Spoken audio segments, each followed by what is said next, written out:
ഇന്ന് സുവിശേഷം അറിയിക്കുന്ന പല രീതിയിലാണ് ക്രിസ്ത്യാനികൾ. എന്നാൽ സുവിശേഷം അറിയിക്കണോ വേണ്ടയോ എന്നുള്ളതാണ് നമ്മൾ ചിന്തിക്കേണ്ടത്.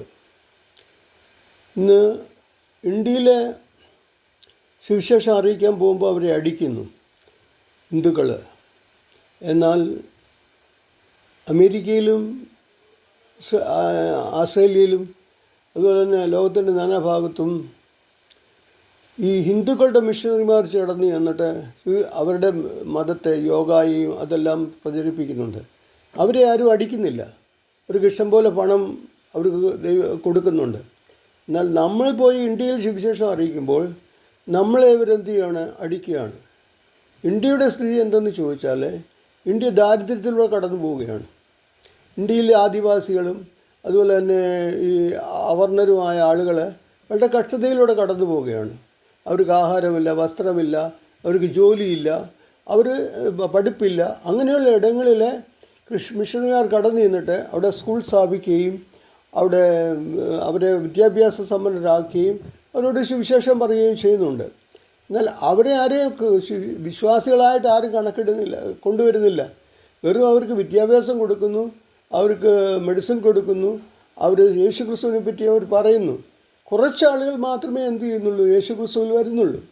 എന്നാൽ ഈ ഹൈ ക്ലാസ് ഹിന്ദുക്കളെന്ന് പറയുന്നവർ നമ്മളെ എന്ത് ചെയ്യുകയാണ്?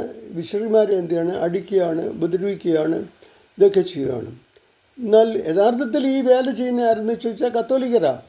കത്തോലിക്കർ പോയി അവിടെ ഒരു സ്കൂൾ സ്ഥാപിച്ച്, അവരുടെ ചർച്ച് സ്ഥാപിച്ച്, അവിടെ ഒരു ഹോസ്പിറ്റൽ സ്ഥാപിച്ച് അവിടെ അവരൊരു ശുശ്രൂഷ ചെയ്യുകയാണ്. അവിടെ അതൊരു ചാരിറ്റി മെത്തേഡിൽ ഒരു ശുശ്രൂഷ ചെയ്യുകയാണ്.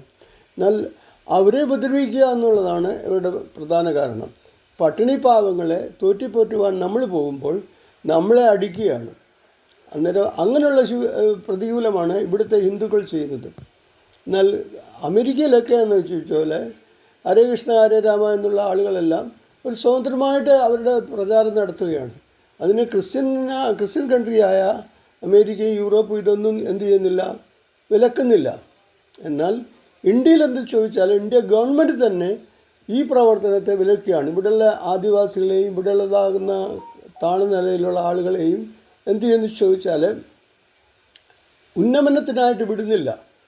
അവരങ്ങനെ തന്നെ ജീവിക്കണം, അങ്ങനെ തന്നെ നശിക്കണം, അങ്ങനെ തന്നെ ഇത് ചെയ്യണം. നമുക്കറിയാം യു പിയിലൊക്കെ വിശ്വാസികൾ ആരാധന നടത്തുമ്പോൾ അവരെ ഉപദ്രവിക്കുന്നതായിട്ട് കാണുവാനായിട്ട് കഴിയും.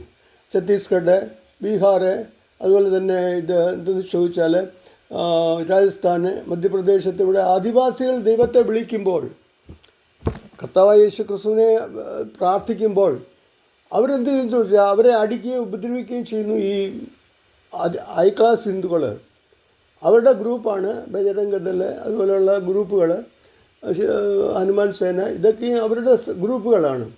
എന്നാൽ ഈ മനുഷ്യർ ചിന്തിക്കണം, ഇവരുടെ കഷ്ടതയിൽ കിടക്കുകയാണ്. കഷ്ടതയിൽ കിടക്കുന്ന ആളുകളെ ഉദ്ധരിക്കുന്നതിന് ഇവരെന്തിനാണ് അടിക്കുന്നത്? ഇവരെന്തിനാണ് അവരുടെ സ്വാതന്ത്ര്യത്തെ നശിപ്പിക്കുന്നത്? അവർ ക്രിസ്തുവിനെ അറിയുന്നവരിൽ അറിഞ്ഞോട്ടെ, അവർക്കെന്നാ നിങ്ങൾക്കെന്നാ ഇരിക്കുന്നത്? അതുകൊണ്ട് ദൈവം വിശേഷവേല എന്ന് പറയുന്നത് നമ്മൾ ചിന്തിക്കണം. ഈ പാവങ്ങളെയൊക്കെ ക്രിസ്തുവിലേക്ക് കൊണ്ടുവന്നു കഴിഞ്ഞാൽ അവരുടേതാകുന്ന ജോലികൾ ചെയ്യുവാൻ ആളുകളെ കിട്ടത്തില്ല. അവരുടേതാകുന്ന ദാസ്യവേല ചെയ്യാനോ അത് ചെയ്യാനോ ഒക്കെ എന്ന് വെച്ചാൽ ആളുകളെ കിട്ടത്തില്ല. അതുകൊണ്ടാണ് അവർ ഈ സുവിശേഷ വേലക്കാരെ എന്ത് ചെയ്യുന്നു ചോദിച്ചാൽ അടിക്കുന്നത്, ഉപദ്രവിക്കുന്നത്. അതുകൊണ്ട് എന്തെന്ന് ചോദിച്ചാൽ നമ്മൾ സുവിശേഷം ചെയ്യുമ്പോൾ വളരെ എന്തെന്ന് ചോദിച്ചാൽ വളരെ ബുദ്ധിപൂർവ്വം ചെയ്യുക. ഒരുത്തരും സുവിശേഷം വേണ്ടെന്ന് വരെ അത് കൊടുക്കണ്ട. കർത്താവ് ആരോടും പറഞ്ഞില്ല നിങ്ങൾ ജബർദസ്തി പോയി സുവിശേഷ വേല ചെയ്യണമെന്ന്. ദിവസത്തിൽ യേശു ക്രിസ്തുവിനെ കൊണ്ടു. അപ്പം ദൈവം ആകർഷിക്കാതെ ആരും പുത്രൻ്റെ അടുത്ത് വരത്തില്ല. അതുകൊണ്ട് നമ്മൾ സുവിശേഷം ചെയ്യാൻ നമുക്കൊരു ദർശനം ഉണ്ടായിരിക്കണം. ഇന്ത്യയിലിപ്പം യഥാർത്ഥത്തിൽ AD 52 തൊട്ട് സുവിശേഷം അറിയിക്കുന്നുണ്ട്. എന്നാൽ ഇതുവരെ ഇന്ത്യയുടെ പോപ്പുലേഷൻ എന്ന് പറയുന്നത് ക്രിസ്ത്യൻ പോപ്പുലേഷൻ എന്ന് പറയുന്നത് വെറും 2.4 അതാണ്, അതിൽ കൂടുതലൊന്നും ഇല്ല. എൻ്റെ അർത്ഥം നമ്മൾ ആരെയും കൺവേർട്ട് ചെയ്യുന്നില്ല. പിന്നെ ആരെങ്കിലും വിശ്വസിക്കുന്നുണ്ടെങ്കിൽ അവൻ്റെ ഹിന്ദു പേരിൽ നിന്നിട്ട്, ഹിന്ദു ജാതിയിൽ നിന്നിട്ട് അവന് വിശ്വസിച്ച് യേശുവിനെ ആരാധിക്കുന്നെന്ന് മാത്രമേ ഉള്ളൂ. അതുകൊണ്ട് ഈ ഗവൺമെൻറ് ചിന്തിക്കണം. ഈ അവർണരാകുന്ന ആളുകൾ കഷ്ടപ്പെടുകയാണ്, ആദിവാസികൾ കഷ്ടപ്പെടുകയാണ്. അവരുടെ ഇടയിൽ പോയി സത്യദൈവത്തെ ഞങ്ങൾ ഘോഷിക്കുന്നു, അവരതിൽ വിശ്വസിക്കുന്നു, അവരതുമൂലം അവിടുത്തെ അരാജകത്വം മാറുന്നു, അതുമൂലം അവരുടെ പട്ടിണി മാറുന്നു, അതുമൂലം അവരുടേതാകുന്ന കഷ്ടതകൾ മാറുന്നു, അവർ അഭിവൃദ്ധിപ്പെടുന്നു എന്നുള്ളത് ഈ ഗവൺമെൻറ് ചിന്തിക്കുന്നില്ല. അതുകൊണ്ട് നമ്മളെന്ത് ചെയ്യുക? സുവിശേഷകരായ നമ്മളെന്ത് ചെയ്യുക? നമ്മളെ അയക്കുന്നെങ്കിൽ പോവുക, ഒരു സ്ഥലത്തേക്ക് നമ്മളെ അയക്കുന്നെങ്കിൽ പോവുക, അല്ലാതെ ഇരുന്നാൽ പോകണ്ട. കാരണം ഇന്ത്യയിലെ ഈ കുഷ്ഠരോഗികളുടെ നാടാണ് ഇന്ത്യ. എത്രയോ കാത്തോലിക്കരാണ് കുഷ്ഠരോഗികളുടേതാകുന്ന ആശ്രമങ്ങൾ നടത്തി അവർ എന്താ വെച്ചാൽ കുഷ്ഠരോഗികളെ ശുശ്രൂഷിക്കുന്നത്. അവർക്ക് മരുന്ന് കൊടുത്ത് അവരെ യഥാർത്ഥത്തിൽ ഒരു നല്ല ജീവിതം നയിക്കുന്നത്. അല്ലെങ്കിൽ ആ കുഷ്ഠരോഗികളെ എല്ലാം തുറന്നു വിടുകയാണെങ്കിൽ ഇന്ത്യ മൊത്തം കുഷ്ഠരോഗികളുടെ നാടായിട്ടങ്ങ് മാറും. അതുകൊണ്ട് നമ്മൾ ചെയ്യുന്നത് എന്തെന്ന് ചോദിച്ചാൽ, ദൈവം അയച്ചിരിക്കുന്ന വരിയിൽ നമ്മൾ പോയി സുവിശേഷം പറയുക, അല്ലെങ്കിൽ പറയാതിരിക്കുക. അതാണ് ഏറ്റവും ബെറ്റർ.